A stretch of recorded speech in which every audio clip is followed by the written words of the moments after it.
d'achat des travailleuses et des travailleurs continue de diminuer.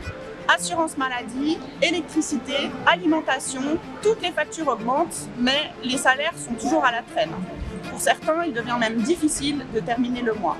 Alors, que reste-t-il sur le compte bancaire des romans après avoir fait les paiements? Et surtout, est-ce que la somme qu'il leur reste leur suffit pour finir le mois? Une fois que vous avez payé les factures, combien il vous reste sur... Pas beaucoup, pas beaucoup.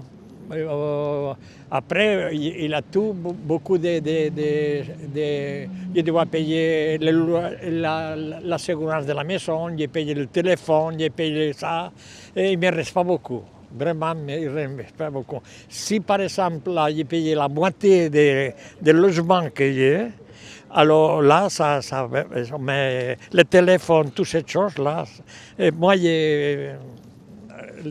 qui tombe du ciel, c'est pas beaucoup non plus. À part que j'ai payé 40 années à la vieillesse. Comment vous évaluez votre pouvoir d'achat? Faible. Mon pouvoir d'achat, il est faible. Une fois que j'ai payé les loyers, l'assurance maladie, qui l'année prochaine est encore plus chère, et les courses, tout le reste, les charges, il faut faire quand même attention à où on met l'argent. On va pas faire 25 restos dans la semaine, quoi. C'est de plus en plus difficile. En tout cas, ça m'inquiète beaucoup l'augmentation des primes d'assurance maladie. Et ouais, je me réjouis pas vraiment d'avoir le nouveau calcul des primes. Mon compagnon hésite déjà à aller chez le médecin parce qu'il a une moins bonne couverture que moi. Donc ça m'inquiète en fait que les gens arrêtent d'aller chez le médecin à cause de ça. Et c'est vrai qu'on pense à deux fois avant d'aller manger au restaurant ou d'aller faire plein de choses en fait. L'année prochaine, les assurances maladie vont encore prendre l'ascenseur pour la 3e année consécutive. 6% d'augmentation en moyenne en Suisse en 2025, avec des cantons plus ou moins impactés. Un coup dur supplémentaire sur notre pouvoir d'achat.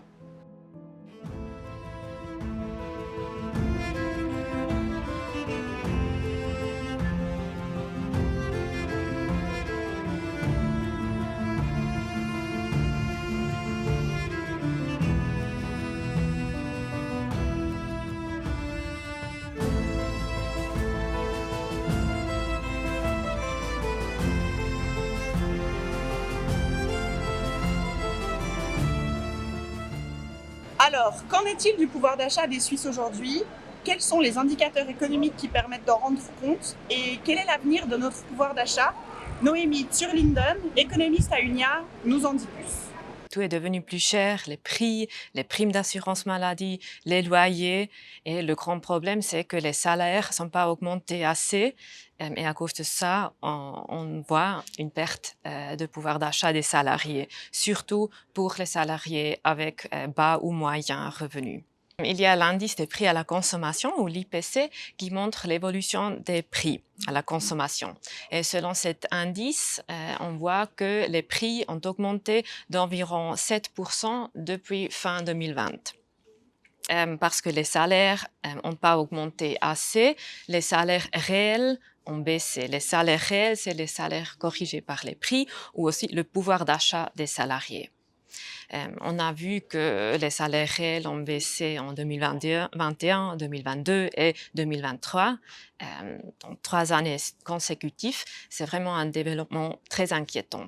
Il faut absolument des augmentations salariales pour toutes et tous pour rattraper cette perte du pouvoir d'achat des années passées. Et il faut aussi compenser le renchérissement de cette année. Heureusement, le niveau du renchérissement, ça normalise à nouveau. C'est un bon signe, mais le problème, c'est qu'on a toujours cette perte du pouvoir d'achat des années dernières. Et là, c'est vraiment important que c'est rattrapé par les augmentations salariales. Heureusement, une hausse des salaires est attendue l'année prochaine. Le pouvoir d'achat devrait donc croître légèrement. Légèrement car tous les employés ne verront pas leur salaire augmenter de la même manière. Les plus fortes hausses auront lieu dans le domaine informatique, dans l'énergie et dans la chimie et l'industrie pharmaceutique. Les augmentations les plus faibles concerneront le commerce de détail, les médias et les sociétés actives dans les matériaux de construction. Mais le pouvoir d'achat reste une forte préoccupation pour la population suisse et le montant des primes d'assurance maladie n'est pas près de diminuer.